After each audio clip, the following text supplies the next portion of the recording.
kangge pengertosan mbok bilih njenengan ngersakaken nggih kantun dihubungi mawon nomor menika nggih 081327505272 menika HP kene kula niku nggih sing gadene Romo Kiai menika sing 99 nek jenengan tes kirang anu niku ningali teng YouTube nggih teng YouTube niku dipun ketik mawon Usada Gali niku mun medal rombongan menika. Lah pinten jenengan anak undang kados niku. Niki kula paringi pengertosan nggih Pak nggih. Niki atas berdirinya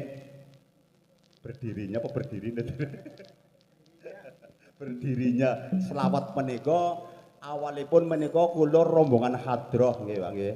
Riyin jaman tesih wonten almarhumah Simbah Kyai Romo Ki Sudasi menika dipun pesen nami kula Soeharto nggih. Tok yang ana selawatan, yang ana hadrowan. Lah nek ana wong nanggap aja ngarani kados niku. Rin nalika kula hadrowan nggih mboten nate ngarani. Lah niki hadrowan matik jam janeng. Niki nggih mboten angsal ngarani. Dados mboten angsal adol selawat nggih Bang nggih. Dados jenengan nek ajeng ngundang kula pinten sakersane jenengan. Sakersane jenengan. Teng mriki diparingi 100, tenggene jenengan diparingi 200 nggih alhamdulillah. Diparingi 50 nggih mboten ajeng grundeng. Niku ibarate nggih Bang nggih. Teng mriki 2 juta, tenggene jenengan 1 juta yakin kula sak rombongan mboten ajeng grendeng. Sinaosa tebih sami niku teng Cikedondong nggih. Jenengan maringi sak ikhlase. Niku bahasanipun kangge khas selawat. Dados kula pun dipesen kalian panjenenganipun Romo Ki almarhum Mbah Sudasi menika boten pareng adol selawat. Kecuali nek jenengan ajeng ngundang koh awan nggih siang niku nggih kula saged ngergani masalah kula ngitung kula embret tukang kayu sedinten 150 dados niku. Iki kula saged ngarani tapi kendalu terserah jenengan. Dados niku nggih. Sepindah malih monggo nek jenengan ajeng ningali kok bingung ketik mawon Usada Gali. Muncul selawat menika. Matur nuwun. Lanjut. Sing belak ketaket. Pak Soleh, sing belak ketaket ana ora? Oke. Oke ya.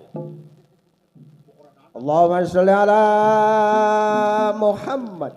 Rabbi sholli alaihi.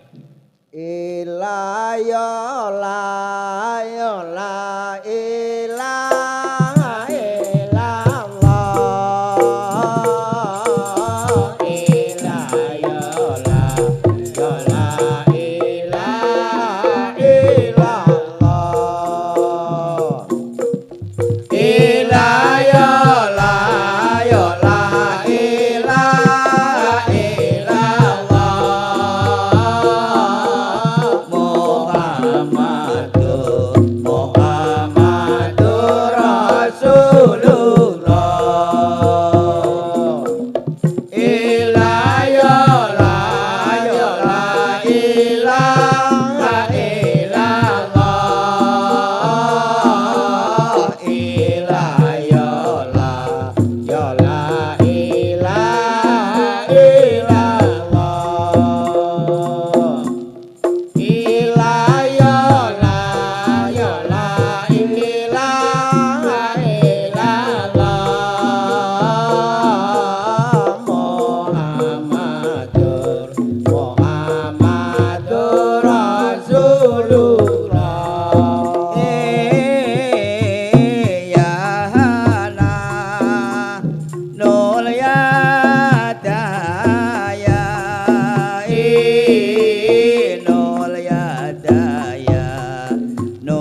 sifat kubra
sifat kubra